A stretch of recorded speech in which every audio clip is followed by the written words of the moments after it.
अस्सलाम वालेकुम everyone. Today we will discuss section 6.4 which is cloud computing. Okay, आज हम लोग डिस्कस करेंगे कि क्लाउड कंप्यूटिंग क्या होता है और जितना डाटा हम लोग अपने क्लाउड के ऊपर स्टोर करते हैं उसको किस तरह से सिक्योर किया जाता है, क्या क्या सिक्योरिटी मेथड्स यूज किए जाते हैं। ओके, इसको हम लोग अपने नोट से डिस्कस करते हैं। Cloud computing means using internet based services. Cloud computing का मतलब है कि जो इंटरनेट बेस्ड सर्विसेज है उसको यूज करना। इंटरनेट बेस्ड सर्विसेज में क्या क्या चीजें आती हैं, जैसे सर्वर हो गया। सर्वर का क्या मतलब होता है? एक पावरफुल कंप्यूटर।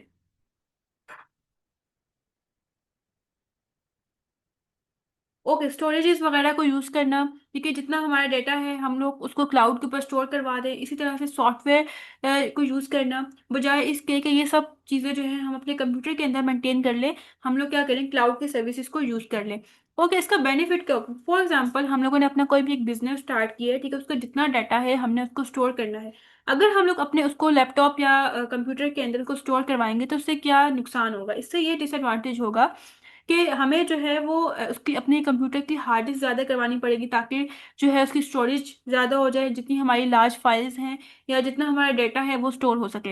ये क्या होगा इससे कि कॉस्ट बहुत ज़्यादा पड़ेगी।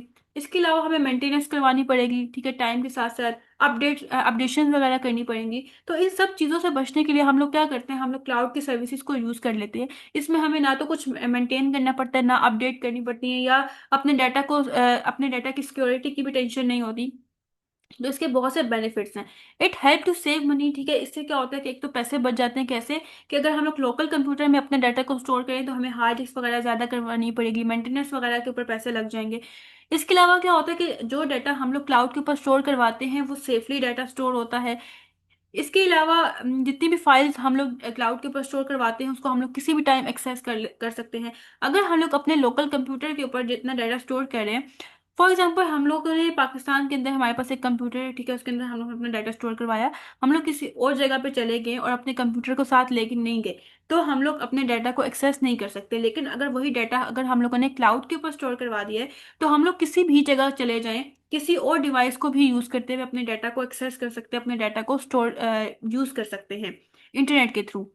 एग्जाम्पल क्या है? यूजिंग गूगल ड्राइव और drop box to save and share files online. कि फॉर एग्जाम्पल हम लोगों ने अपनी कोई भी फाइल स्टोर करवानी है, अगर वो हम लोग गूगल ड्राइव के ऊपर या ड्रॉप बॉक्स के ऊपर स्टोर करवा दें, तो पॉसिबल है कि हम लोग किसी और डिवाइस को यूज करते हुए अपनी फाइल को एक्सेस कर ले, अपनी फाइल को यूज कर लें।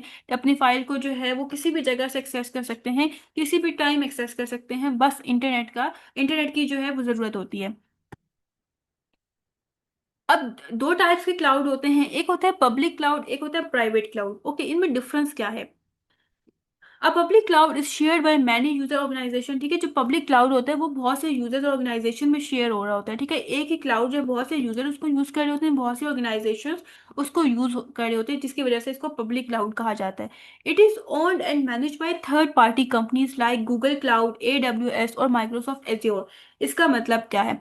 इसका मतलब ये है कि अब फॉर एग्जाम्पल हम लोग पब्लिक क्लाउड यूज कर रहे हैं, ठीक है, तो हमें जो है वो उसको कुछ कंट्रोल करने की जरूरत नहीं करनी पड़ेगी, ना उसकी कोई ऑपरेशन की जरूरत करनी पड़ेगी, ना जो है कि उसको मेंटेन करना है, ठीक है, उसको अपडेट करना है। इसकी हमें नीड नहीं होगी। हम लोग जस्ट क्लाउड के सर्विसेज को यूज करेंगे। इसको कौन मैनेज करेगा? इसको गूगल क्लाउड मैनेज कर रहा होगा, या AWS मैनेज कर रहा होगा, या फिर माइक्रोसॉफ्ट एज़्योर जिनका ये क्लाउड होगा वो मैनेज करेंगे। जस्ट हम उनकी सर्विसेज को यूज करेंगे। It is cheap and easy to use. ठीक है, एक तो ये सस्ता होता है, इसके अलावा जो है इसको हम लोग इजीली यूज कर सकते हैं। लेकिन इससे इसका थोड़ा सा डिसएडवांटेज ये हम लोग कह सकते हैं कि but data is stored with other on the same server. ठीक है, एक ही सर्वर के ऊपर डिफरेंट यूजर्स और डिफरेंट ऑर्गेनाइजेशंस अपने डाटा को स्टोर करवा रहे होते हैं। लेकिन प्राइवेट क्लाउड में क्या होता है? आप private cloud is used by only one organization. ठीक है, जो प्राइवेट क्लाउड होता है उसको सिर्फ एक ऑर्गेनाइजेशन या एक यूजर उसको यूज कर रहा होता है, सिर्फ वो अपने डाटा के उसके ऊपर स्टोर करवा सकते हैं, कोई और या किसी और को परमिशन नहीं होती कि वो अपने डाटा को प्राइवेट क्लाउड के ऊपर स्टोर करवा दें। It gives more security and control but is more expensive. इसमें क्या होता है कि सिक्योरिटी ज़्यादा जो है वो दी जाती है, और इसके अलावा इसको जो है मतलब इसका जो कंट्रोल होता है, ये सिक्योरिटी बहुत स्ट्रांग होती है, ठीक है, लेकिन ये एक्सपेंसिव होता है। It is usually hosted with in the companies own data centre. ठीक है, इसको कहाँ पे होस्ट किया जाता है, या इसको आप कह सकते हो कि कहाँ पे रन किया जाता है, या कहाँ पे जो है वो अपलोड किया जाता है, जो कंपनीज होते हैं वो अपने डाटा सेंटर के अंदर इसको होस्ट कर रही होती हैं। दोनों में यही डिफरेंस है कि प्राइवेट क्लाउड में सिर्फ एक ऑर्गेनाइजेशन का डाटा स्टोर होता है, पब्लिक क्लाउड में बहुत से यूजर्स और बहुत से ऑर्गेनाइजेशन का डाटा स्टोर हुआ होता है, लेकिन वो चीप होता है। लेकिन प्राइवेट क्लाउड क्या होता है, एक्सपेंसिव होता है। ओके। अब जो क्लाउड कंप्यूटिंग को यूज करते हुए जो क्लाउड के ऊपर डाटा स्टोर होता है उसको किस तरह से सिक्योर किया जाता है या उसकी प्राइवेसी को किस तरह से मेंटेन किया जाता है, उसके कुछ मेथड्स हैं। फर्स्ट वन है हमारे पास डाटा इंक्रिप्शन। ठीक है। डाटा इंक्रिप्शन क्या होता है इसको हम लोग देखते हैं। It keeps data safe by changing it into a secret code. Okay. जो क्लाउड के ऊपर डाटा हमारा स्टोर हुआ होता है उसको सीक्रेट कोड्स के अंदर कन्वर्ट किया जाता है। सीक्रेट कोड के अंदर जब डाटा कन्वर्ट हो जाता है तो फिर वो अंडरस्टैंडेबल नहीं होता। फॉर एग्जाम्पल हम लोगों ने एक पासवर्ड स्टोर करवाया है। पासवर्ड है हमारे पास, हम लोग कह सकते हैं एज्योर। ये हमारे पास पासवर्ड है 123। अब इसको क्या करेंगे, इस पासवर्ड को सीक्रेट कोड के अंदर कन्वर्ट कर दिया जाएगा। कैसे कि ए को जो है हम लोगों ने फॉर एग्जांपल लिख दिया 123, ठीक हो गया। जेड को हम लोगों ने लिख दिया MA1, यू को लिख दिया 231M। इस तरह से इसको डिफरेंट सीक्रेट कोड्स के अंदर कन्वर्ट किया जाता है। इससे क्या होता है कि फॉर एग्जांपल हैकर हमारे डाटा को हैक कर भी ले, हमारे डाटा को चोरी कर भी ले, तो उसके पास ये डाटा जो आ जाएगा जो सीक्रेट कोड में कन्वर्ट हुआ होगा उसको अंडरस्टैंड ही नहीं होगा। ठीक है। तो उसको उसके लिए ये डाटा अगर उसने चोरी कर भी लिया तो कोई फायदा नहीं होगा उसको चोरी करने का। Even if hackers get the data, for example hacker ने हमारा डाटा हैक कर लिया है, दे कान रीड इट। ठीक है। वो उसको रीड नहीं कर सकेगा, वो अंडरस्टैंडेबल नहीं होगा इसके लिए विद द करेक्ट की।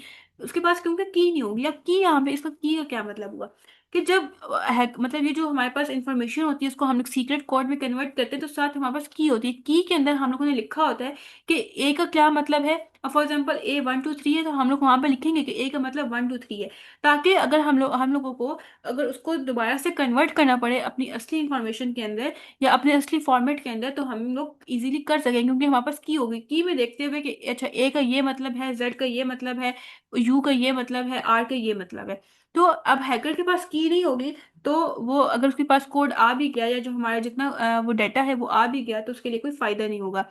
Both store and share data should be encrypted for safety. ठीक हो गया। इसमें क्या होता है कि जितना डाटा या जितना शेयर किया जा रहा होता है या स्टोर होता है वो इंक्रिप्टेड होता है। ठीक है। सेफ्टी पर्पज के लिए डाटा को इंक्रिप्ट किया जाता है, डाटा को सीक्रेट कोड्स के अंदर कन्वर्ट किया जाता है। नेक्स्ट वन है हमारे पास एक्सेस कंट्रोल। अब जितना डाटा हमारा क्लाउड के ऊपर स्टोर होता है, ठीक है, उसको सिर्फ जो ऑथोराइज यूजर्स हैं उनको अलाउ किया जाता है कि वो डाटा को एक्सेस कर लें या डाटा को यूज कर लें। ऑथोराइज यूजर्स कौन से यूजर्स होते हैं, ऐसे यूजर्स जिनको परमिशन दी जाती है कि वो डाटा को एक्सेस कर लें। Only authorize users are allowed to access the cloud data. ठीक है। सिर्फ ऑथोराइज यूजर्स जो है वो इसको एक्सेस कर सकते हैं। इसके अलावा क्या होता है, use strong password and multi factor authentication. इसमें क्या होता है कि जो स्ट्रॉन्ग पासवर्ड हैं वो यूज किए जाते हैं या multi factor authentication. Multi factor authentication क्या होती है कि डिफरेंट टाइप्स की जो ऑथेंटिकेशन है वो वहां पे लगाई जाती है। जैसे अगर हम लोग व्हाट्सएप की बात करें तो वहां पे 2 फैक्टर ऑथेंटिकेशन होती है, मतलब 2 टाइप की ऑथेंटिकेशन लगाई गई है। लेकिन क्लाउड के अंदर मल्टी फैक्टर मतलब 2 से मोर देन 2 टाइप की जो ऑथेंटिकेशन है वो इम्प्लीमेंट की गई है। इसके अलावा यहाँ पे क्या है, हेल्प प्रिवेंट मिस यूज और data theft by limiting access. ठीक है। ये जो है क्लाउड हेल्प कर रहा होता है कि जो जितना भी डाटा है, ठीक है, वो मिस यूज ना हो, ठीक है, या फिर चोरी ना हो, क्योंकि वहां पे लिमिटिंग एक्सेस होती है, हर किसी को एक्सेस नहीं दी जाती है वो हमारे डाटा को यूज कर ले। इसके बाद क्या है, incident response and monitoring. Okay. Cloud system should be regularly check for suspicious activity. जो क्लाउड सिस्टम है वो रेगुलर बेसिस पे चेक कर रहा होता है सस्पिशियस एक्टिविटी को। सस्पिशियस मतलब ऐसी एक्टिविटी जिन पर शक किया जाए कि अच्छा ये जो है हमारे डाटा को चोरी कर सकते हैं। इफ एनी इशू और attack happen there should be plan to respond quickly. For example कोई भी अटैक किया गया है, ठीक है, डाटा के ऊपर, या फिर कोई भी इसका का इशू आया है तो वो फौरन से उसके अगेंस्ट रिस्पॉन्ड करेंगे। Monitoring help identify and fix problem early. Okay. अब इसमें क्या हो रहा है कि जो मतलब जो भी प्रॉब्लम आ गया, ठीक है, उसको आइडेंटिफाई करना, उसको फिक्स करना, उसको ठीक करना, उसके लिए जो है वो मॉनिटर किया जाता है या उसको जो है वो देखा जाता है कि कहीं कोई प्रॉब्लम तो नहीं आ गई, ताकि उसको फौरन से फिक्स कर लिया जाए। Privacy policies and data handling. इसमें क्या होता है, always read the cloud provider privacy policy before using it. ठीक है। इसमें क्या होता है कि जब आप क्लाउड को यूज कर रहे होते हो तो पहले से क्लाउड की सर्विसेज वगैरह को या जो भी उनकी पॉलिसीज है उनको रीड आउट कर लो। ठीक है। अंडरस्टैंड कर लो कि किस तरह से डाटा को स्टोर करना है, किस तरह से शेयर करना है, किस तरह से प्रोटेक्ट करना है। स्टोर ओनली द पर्सनल और sensitive data that is necessary. Cloud के ऊपर आप सिर्फ वही डाटा स्टोर करवाओ जो आपका पर्सनल या फिर सेंसिटिव डाटा है। मतलब सेंसिटिव डाटा में आपके पासवर्ड्स वगैरह आ जाते हैं। Network security, protect cloud data using firewalls and secure network. अब जो नेटवर्क सिक्योरिटी है वो कैसे की जाती है कि जो क्लाउड है, ठीक है, वो क्या यूज कर रहा होता है, फायरवॉल्स यूज कर रहा होता है। फायरवॉल्स क्या होते हैं, या फिर ये जो जो सिक्योर नेटवर्क्स हैं, वीपीएन, ये क्या होते हैं, इनको प्रॉपर हम लोग नेक्स्ट सेक्शन में पढ़ेंगे, लेकिन यहाँ पे हम थोड़ा सा देख लेते हैं कि ये क्या होता है। फायरवॉल्स बेसिकली सिक्योरिटी वॉल्स होती हैं जो कि सिक्योरिटी प्रोवाइड कर रही होती हैं।